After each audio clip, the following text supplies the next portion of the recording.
All right. Hello, welcome to the Synthetic Native Podcast. I'm here with a very special guest, Shawn Whiting, the community designer for Against Gravity, who is their best known for Rec Room. I don't think there's any other titles. Yeah, that's it. That's it. Okay. And so let's just go straight into like community designer. I'm not sure that's a title that I see super often. Mm-hmm. So can you just talk about, I guess, like your role, how you started, the whole history of Shawn Whiting, if you want? Oh man, you want the whole history? I'll answer the community designer question first. So yeah, the position deals a lot with the Rec Room community and supporting the community in game and out of game. That some of that looks like your traditional community manager type stuff. So just making sure all of our forums and the in-game community is running smoothly and that all looks good, but there's a much bigger design component to it as well, which is designing all of the social systems within Rec Room, the messaging systems, making sure that all of the design decisions we're making on the product like foster the sort of community we want. So rather than just go with a standard community manager, we decided community designer was a little more appropriate. Mm-hmm. And I probably split my time 50-50 between, designing a lot of the systems that you see in the game that affect the community and kind of more traditional community manager, like interacting on our social channels, making sure the forums look good, that sort of stuff. So it's community designer is what we settled on. Yeah. Okay. So that's okay. The thing that keeps popping in my head that I'm thinking of are earlier like MMOs, like your WoWs, your EverQuests, those games, especially the early ones. I'm wondering how long it took them to have really dedicated community people. Yeah. And I don't know if you know anything about that. It's just something I'm thinking of. You mean a dedicated community person like on staff, or you mean like super power users in the game? I'm sure the power users thing came up maybe quicker than the on-staff community manager types. Mm-hmm. Although I do remember community managers, like I played EverQuest, I played WoW, I played a lot of video games with communities, and my guess is that the need becomes pretty apparent pretty quickly. Yeah. I think that's true. I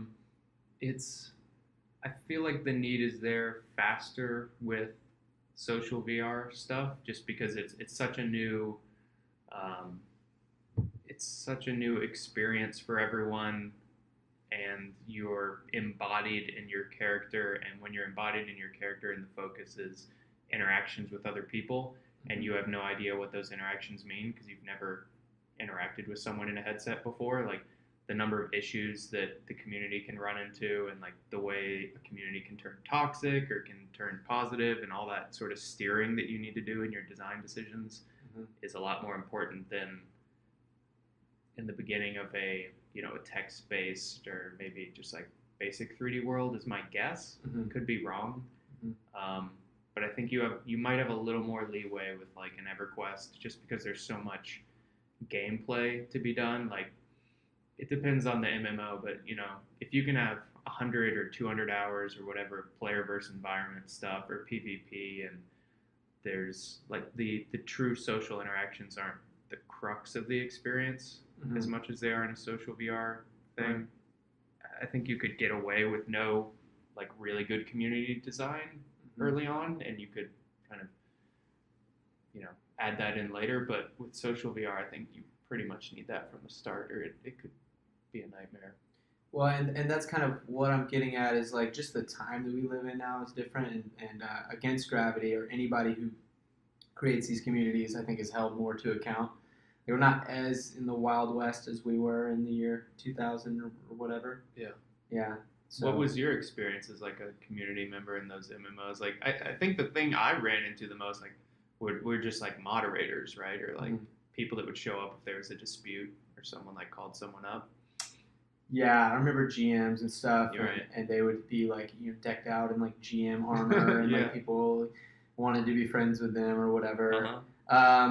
Mostly positive, largely positive experiences. You do get just like the juvenile like shit talking that happens in video games. I'd say the most like starkly horrific thing I saw, and this is kind of probably relevant to like the conversation that's going on with the media and movies in Hollywood, is like I had like a female character one time, and of course that led to a lot of people just like blatantly sending me sexual messages without knowing that I'm actually like a 10-year-old boy or whatever. Damn. And what game was that? That was an EverQuest. Really? EverQuest 1? Yeah. And it it wasn't often or anything, but it would how often does it have to happen, really? And I think, like you were saying, the amplitude in the social VR games, because you're more embodied, like those waves of positivity or negativity are just more intensified. Yeah, definitely. Yeah.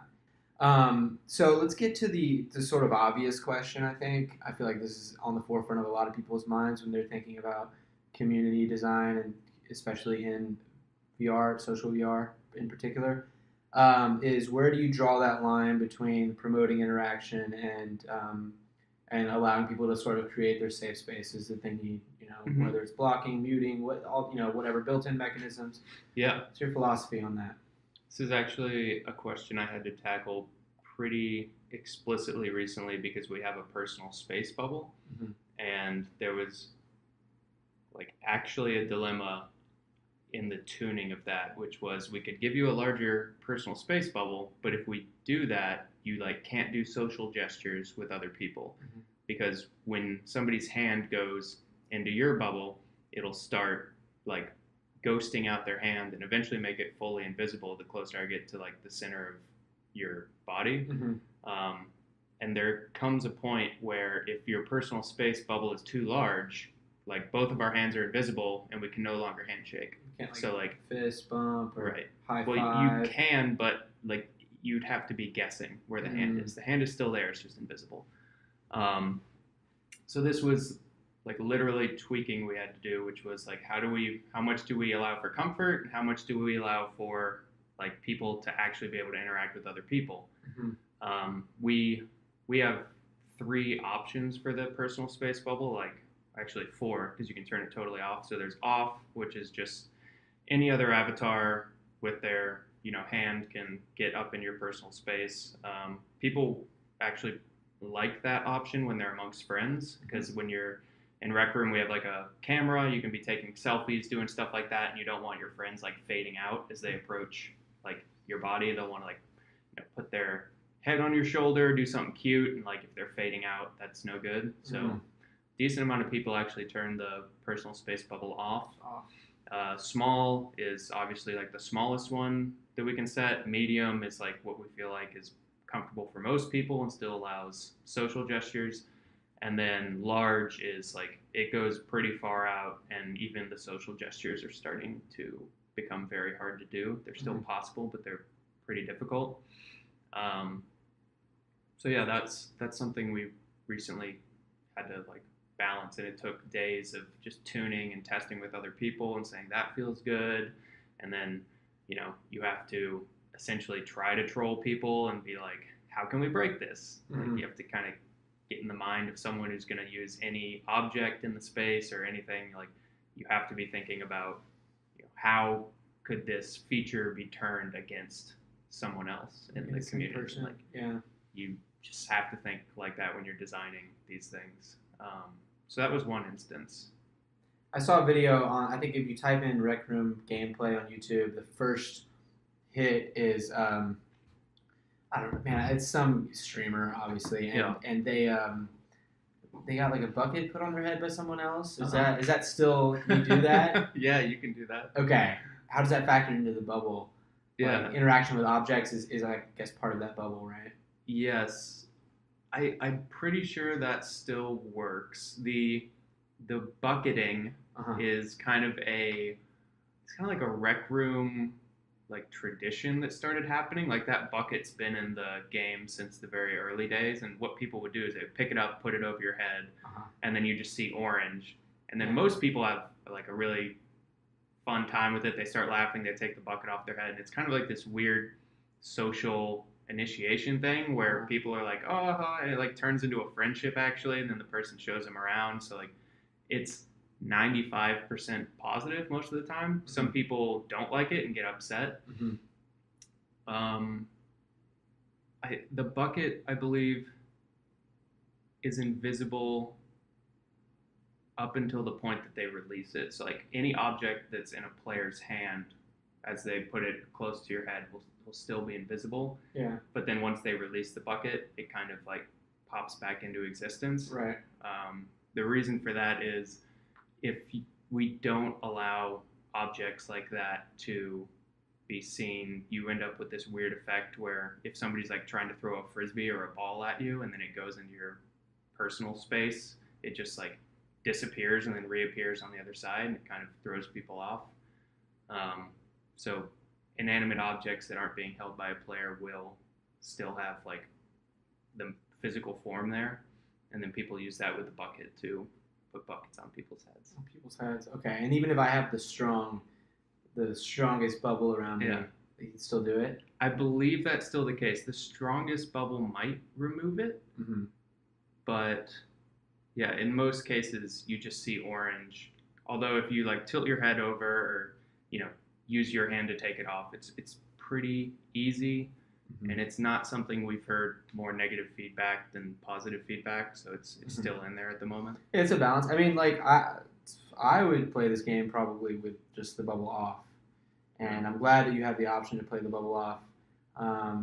Was the person upset in the video that they got the bucket? I think they're laughing about it. Okay. Yeah, no, it was. I think what you were saying was just a sort of what's going on. This is funny thing. So, but it kind of brings up age. Somebody brought this up with me. Is like, what like do you have some disclaimer that says if you're younger than 14, don't play this game, or what is that? Yeah. Yeah. Is there a kids mode, kids area, segregation by age? Yeah. So there's our previous policy was no one under 13 can play, just because that's the law in the U.S. with online games, unless you're COPA compliant. So we were just banning anyone who was under 13 that we discovered was under 13. And then we just recently went through the long journey to become COPA compliant, which means you can have people 12 and younger in the game. It requires a slightly different account system, and the things the player can do is slightly limited. So when you've got a kid who's 9 in Rec Room or in any almost any online game, they can't choose their own name, and they can't use in-game voice communications, anything that would allow them to tell people their name or where they live or this sort of stuff. It's for the child's protection, you're not allowed to let that happen. So when you create a junior account, we place those restrictions on them, and then we still allow them to mingle with everyone else. It's just now they have all these kind of protections that allow. And they can't hear other people either. Correct. Okay. But when they're 14, we trust them. We're like, all right, it's fine. Yes. I'm just thinking about me when I was a kid. I was definitely on these games younger than 13. But there's no voice communication, so maybe it was fine. Yeah, there was way less voice back when we were growing up, I feel like. Yeah, but that's cool to see. It's one of the first things I noticed when I was playing Echo Arena, and I could hear somebody near me, and it just felt very personal all of a sudden. Yeah, especially with the positional audio. And you guys have that. Yeah. Spades, right? Okay. So maybe you don't know you weren't here from the beginning at Against Grab, so maybe you weren't, building that vision from the very start, but going forward, kind of what is the vision for Rec Room? Do you guys have any Orwellian Facebook ambitions to become the virtual MMO, or? I don't even think it's explicitly an MMO. I think it's just we want to be the easiest place to hang out with your friends in VR and have a good time. I think some other social apps have the goal of we want to be the number one place for people to create worlds and crazy avatars and stuff like that. I don't think that'll be the way we evolve. I think it'll be more around, there'll certainly be creativity aspects and creation. We're focusing a lot on UGC type stuff right now, but I think a lot of Rec Room's value. Sorry, what was that? UGC, user generated content. Okay. So we definitely want people to be able to create their own rooms, their own objects, their own avatar items in the future. But I think a lot of the value of Rec Room is in the kind of ease of use. It's easy to get in, meet people, have a good time with those people.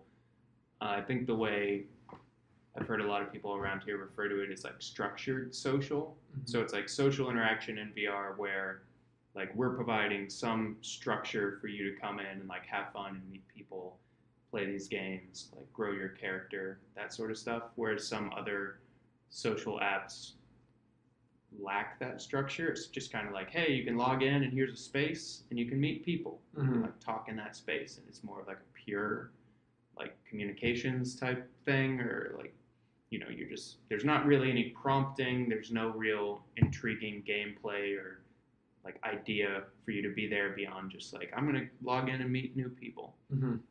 We try to kind of incentivize social interaction by providing a structure of like, hey, get together with people and like play these games. It's a co-op game, or, you know, get together with a team and play versus another team of whatever. Just like things that give you a chance to, you know, meet other people in a way that's a little easier than just like standing around and walking up to someone. Like it's a little more difficult to do that than, you know, meeting someone on a team or something like that, I think. Yeah. And Against Gravity has no relation to the folks who did Second Life, right? No, those so. The people who do High Fidelity, I guess. Yeah. Okay. So, and I mean, it seems very different from Second Life, so that makes sense. Okay. So, you said something about kids earlier. I was wondering, do you see a lot of are people under 12 like driving a lot of VR adoption? I don't think so. No? I think it's just parents, and they have fun in Rec Room, and then they're like, oh, I want my kid to be able to play, and they'll put their kid in. Previously, we would be like, no, you can't do that, and we would, you know, punish the account or ban the account. So now it's just like, hey, if you're going to put your kid in, make sure you create a junior profile. They're like, oh, great, thanks. So parents are happy, we're happy, kids are happy. Seems like a win-win. Okay. So that would be, because if it was true, that would be interesting if that's like the people who are driving adoption or these youngsters. So do you have any that you can share, any horror stories from managing the community of Against Gravity? I'm sure there are tons of positive stories, but people want to hear the funny stuff.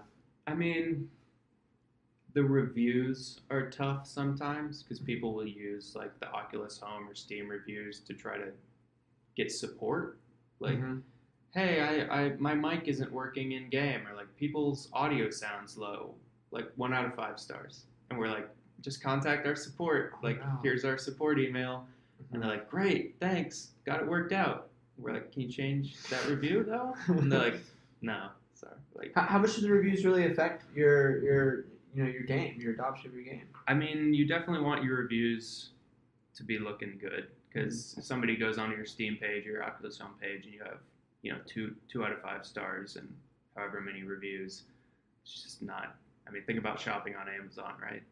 Go to a page, you're gonna buy a toothbrush. Yeah. One of the toothbrushes is 1.5 out of 5 stars. The other one is 5 out of 5. We get the 5. Yeah.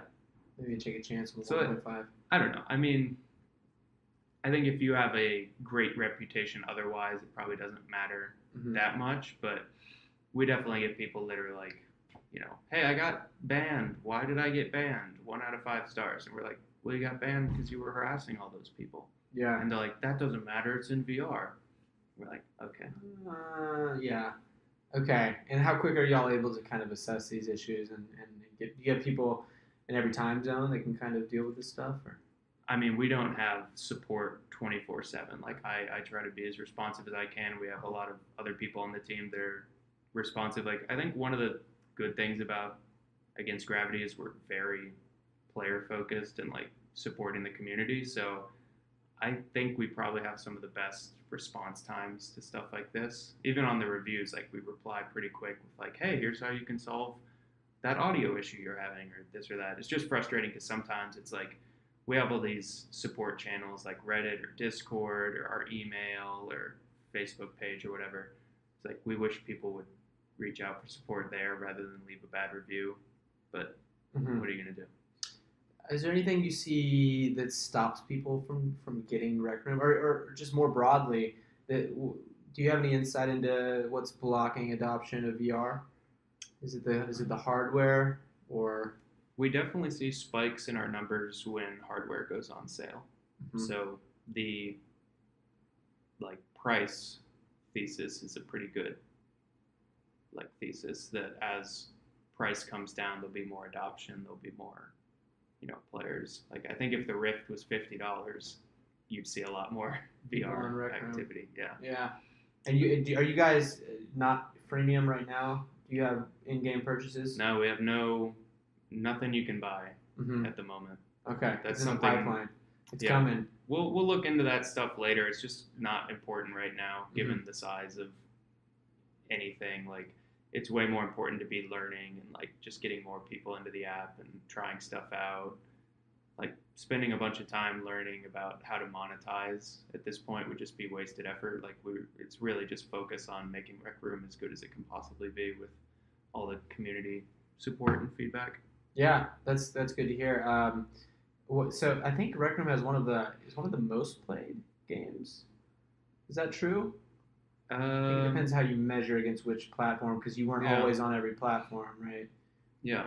But I think I read the statistics, something like 1 in 3 5 owners had played Rec Room.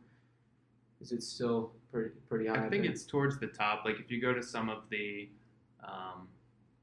sites that scrape Steam and then look at player activity and stuff like that, I think we're pretty consistently at the top of that. I think in terms of the social experiences, we're probably one of the more populated ones consistently. We never have people really complain that hey, I didn't have anyone to hang out with. I think there's almost consistently a pretty good number of people in Rec Room at any given time. So kind of shifting gears, what are you playing what do you do besides Rec Room? What games do you like, or experiences do you like? I spend a lot of time in just other social VR stuff when I can. So I'll hop in the Wave or VR chat and just see what's going on there. It's always cool to see just how different communities interact, what different social VR apps are, what their UI paradigm is, that sort of thing. It's just fun too. Have you been in the Wave? I haven't. No. It's sweet. Is it sweet? They do social music shows essentially. So you're hanging out in a virtual venue with 50 other people, and there's a live DJ there. The Wave. Okay, the Wave VR. I'm gonna hop on the Wave. That's a fun one. Have you ever made any long-term friends online? Oh yeah. Okay. Tons. Okay. I know I have to. In VR as well. Yeah. When Hayden and I were doing Converge, a lot of the people that we met there, we still stay in touch with. Really? Yeah. Okay, give us the TLDR of Converge. So Converge was the first thing I worked on with a buddy, Hayden Lee, who I think is on the last episode of this podcast. Yeah. Yeah. So yeah, Hayden and I got together in 2013 or 14 and started working on Converge. It was basically the shittiest social VR prototype you could possibly build. I think we built the first version in literally a night or two, and it was just a outer space music party on a platform.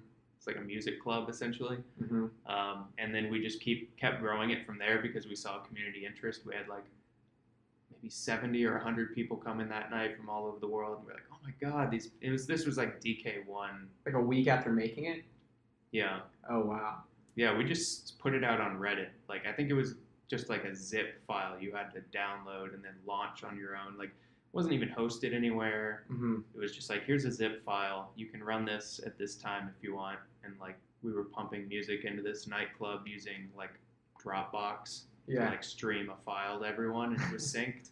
So it was the jankiest thing you could possibly build, but people loved it, and they were meeting friends there that night, and there was people from all over the world. There's a guy from Ireland hanging out. There's a guy from France, and we were all whoa, tell us about VR in France. What's going on over there? I'm the only one. It's just we were in there for 7 or 8 hours that night. Yeah.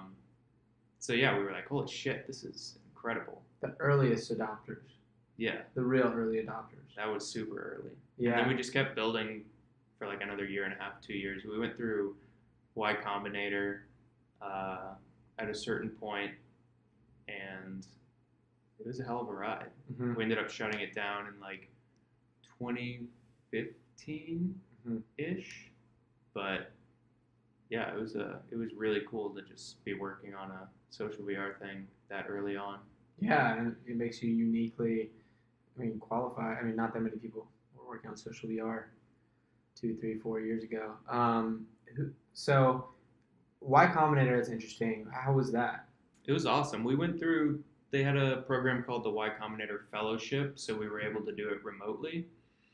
Y Combinator is like a startup incubator. They give you some money and like some mentoring and try to help you grow your business essentially for a small stake in the business. Um, it was really cool. We were working out of Seattle at the time, and we would do video calls with one of the like a group of partners who help run the firm essentially, um, and they would give us feedback on what we were building. Um, they didn't have a VR headset at the time, so they couldn't really try what we were building. Yeah. So we were just kind of reporting, what players were enjoying from our updates and like giving them strategy lowdown and like metrics on what was happening, and they would help us kind of do decision making stuff on what we would try for the next few months. It was like a 3 or 4 month kind of like class, essentially. So if you don't mind talking about like the death of the project, what can you talk about that and just like a retrospective at all? Yeah. I mean, it's tough because we killed it almost just before the consumer shipped, I think. I think part of it was just Hayden and I were living in like a very small like apartment together, and like we would essentially just collapse on our mattresses on the floor and then wake up and work again. Yeah. So I think some of it was just like burnout. We were just like, we didn't have any funding. We were doing this off savings. The community wasn't necessarily growing that much because like there's no new hardware coming out. Yeah. And it was just a question of like, well, we built up all these skills and like we built something really cool that people like. Do we want to go raise a bunch of money right now and continue doing this? Or do we want to like look at what else is out there? And Hayden ended up going to Big Screen, and I ended up going to Pluto VR, who was in Seattle working on really cool kind of like shared presence, social VR type stuff. And we just decided it was for the best to shut it down, essentially. Yeah. Well, I mean, I hear that you have to fail a couple times before you succeed. So, maybe you just got that out of the way. And, and it's obviously not like a failure, right? You learned, you had to build something awesome and go through Y Combinator and all this experience. So that's really cool. Do you have any advice out there for people who are trying to start something from scratch? Yeah. A VR thing in particular or anything? Yeah. If you feel like you have something VR specific. I don't know. I think it just requires like some level of like extreme confidence bordering on like arrogance to start something. Like Hayden and I were in no way like qualified to be starting a company or like a social VR thing, but you just have to be like, screw it, we're gonna do it. And like we were in a pretty lucky position that like we had some money saved up and we could live for a year or two while trying something crazy. A lot of people don't have that opportunity. So I guess it's like if you have the means to try some sort of crazy venture like this and you're really passionate about it, like, you might as well do it. Yeah. Just go for it. I mean, we were pretty young. Like Hayden had just graduated school and I was in my mid-20s and I had saved up for some money from doing a bunch of film work. So my advice to people is just like build something as quickly as you can, get it in front of people, and like see how they react to it. Yeah. Well, okay. Real quick, we're kind of running out of time here, but the film stuff. Can you touch on that and how it kind of like guides your work today? Yeah. So I started out. I went to undergrad for cinema and photography at Ithaca College in upstate New York, and after I graduated, I started my own video production company back in Virginia and just started doing a lot of videos for tech startups after a while. And I was like, man, this tech scene's pretty cool. I like all these companies. I like all these people working here. This seems like a nice scene. And I just started helping companies more and more. I became like a media specialist essentially for one of these companies. And then over time, I just started getting better positions and better startups to the point where I met Hayden and I was like, we should just start something on our own. I think it was probably Hayden that approached me and said we should start something, and I was like, yeah, let's do it. Cool. But yeah, it's just kind of like doing film work. Like startups would approach me and say like, hey, we need a thing to promote our product, and me just thinking like, this seems really cool. This like making something, getting in front of people, iterating on it, like the small team environment, working on like new tech, like something about that just seemed really exciting to me, and I wanted to kind of transition out of the film and like more into the just like working purely on the startup angle, I think. Yeah, me too, man. That's why I'm working at a startup. Startups are cool. So, okay, I had another question. It just slipped my mind. Yeah. So, film. I mean, the film part is interesting. I'm picturing like Better Call Saul, when Saul Goodman is running around doing these horrible commercials for local like furniture stores and stuff. Can you remember the first company you did any video work for? I don't even know the type of video work you did. Yeah. But can you, like, when you first starting, do you remember? Yeah, I do. I approached, since I was moving back home in Virginia, I grew up in Blacksburg where Virginia Tech is. Mm-hmm. So I just started emailing a bunch of departments at Virginia Tech because they're kind of the biggest thing in town. And I think one of the deans of like the science, like the biological sciences department, emailed me back and they're like, yeah, we'd like some videos done. And we like met in her office, and like I had no idea how to price a contract or anything, and they were like, can you do all this video work we need? And I was like, oh yeah, absolutely, I can do all that video work. I was like, yeah, I don't really know if I could. I pulled it off, but like at the time I was like, oh man, I hope I can do this. And they're like, how much would it cost to do all this? And I was like, $5,000? Yeah. And they're like, sounds good. And I was like, okay, great. It worked out. It wasn't the worst thing ever. No, it was good. I mean, it kind of sprawled. Like they pulled in a bunch of other departments, and they're like, can you make 8 videos? Like one for the math department and one for the stats department, and like all this stuff. So it kind of got messy. Yeah. But like, got all the videos shipped. So does the video work map on directly to the current work that you're doing? Every now and then I'll like use my Photoshop or video skills to like make something that we put out there for the community, but pretty sparsely. I think it's more about just like working with a small crew of people to create something. Like it teaches you, teamwork and working on a deadline and just general like life or work skills. Yeah. That the small production company hustling to like get contracts and pump out stuff for clients. Mm-hmm. Like that skill set translated pretty well to like a small team of, startup people or developers making stuff. Like a lot of those skill sets like transferred over, I think. Yeah. Yeah, I can see the grind, the hustle transfers. So this is the final question. It's just something I ask everyone is, what are you looking forward to in VR? I'm just looking forward to something that I can like, essentially a hardware upgrade that gets to the point where it's super light. I can just be wearing it like and not even feel it essentially, and it's just like a really like a wireless experience too, I think. Mm-hmm. Like I want the iPhone moment of VR hardware essentially. Like the moment where you're like, oh wow, this is ready for like everyone. Is it coming in 2020 with Apple? That'd be cool. Their headset? I'd be down with that. Yeah. I'm not sure when it's coming, but like, I mean, the Rift and the Vive are fucking incredible pieces of hardware. It's just, if I gave that to my sister and said, hey, set this up and launch Superhot, she'd have no idea how to make that happen. Like, we need something where I can just hand it to someone and be like, hey, launch Rec Room. And they're like, got it. Took me 5 seconds. Yeah, you could say the Atari is a great, piece of hardware. Like any computer in the 90s or ever is an incredible piece of hardware in some sense. But the design has to be there, the ease of use. Yeah. Yeah. That would be nice. That'd be a nice Christmas gift. I mean, what I want in the near term is just to get Rec Room shipped on PlayStation. Like, we're shipping it on Tuesday, so. Oh, that's awesome. Just want to get that out and Yeah. deal with all the support that's going to come through when we onboard all those people. It's going to be fun. So that's the main thing on the horizon for Against Gravity. Is there anything else? Anything else you're shipping? Anything personally?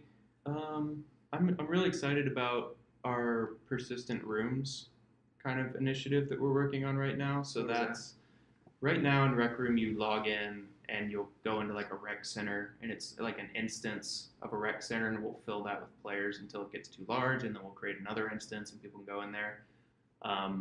And then we also have custom rooms where you can go and create a private instance of almost any activity or room to just play with your friends or whoever you want to invite. But those rooms will die after you leave. Yeah. The thing I'm excited about is the ability to essentially create a private room and then even a public room. So you can create a private room and then publish it, and then other people can join it. But then again, once everyone leaves that room, it's going to shut down. But once we have persistent rooms in place, those rooms will just stick around. Yeah. So it's essentially like creating a subreddit, or like you can create your own personal space. You can create like a guild hall or a clubhouse of sorts for you and your friends, and you can name it, Shawn's Hangout, and then people will, like, it can grow a reputation as like, oh, you can go there, and like Shawn set up these games and this and that, or every Wednesday we do this thing there, and like there's a card table or whatever. So I'm looking forward to players being able to kind of like have really rich features for like hosting their own games and like rooms and experiences. Essentially, I think that's going to be a really cool change in the way people think about Rec Room in general.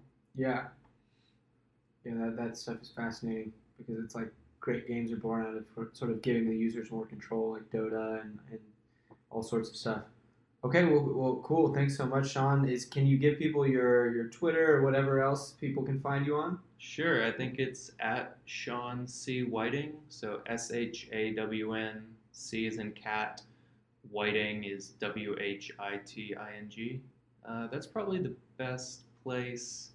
If anyone wants to reach out to me directly if you have like feedback on Rec Room, if you play a lot, or if you've never played and have any questions, you can email me. It's Shawn@againstgrav.com. So SHAWN @againstgrav.com. Yeah. Cool. Yeah. Thanks so much, Shawn. Appreciate it, man. Thanks a lot. Hey guys, I hope you enjoyed that conversation. I just have one more thing to add, which is if you do use social media and you would like to, a follow on Twitter, Instagram, Facebook, YouTube, whichever of those that you use. Don't go and sign up just for us, but if you do use those and you want to, a follow on those platforms would really mean a lot. Probably the most important one is YouTube, because YouTube is a really useful platform for creators because it gives us a little bit more metrics. And if I get 100 subscribers on YouTube, then we get our own custom URL. And I think right now we're sitting at like 50. So getting 100 is pretty important so that I can get youtube.com/syntheticnative. If you're listening and you do have 100 subscribers, please don't steal that URL. We really want it.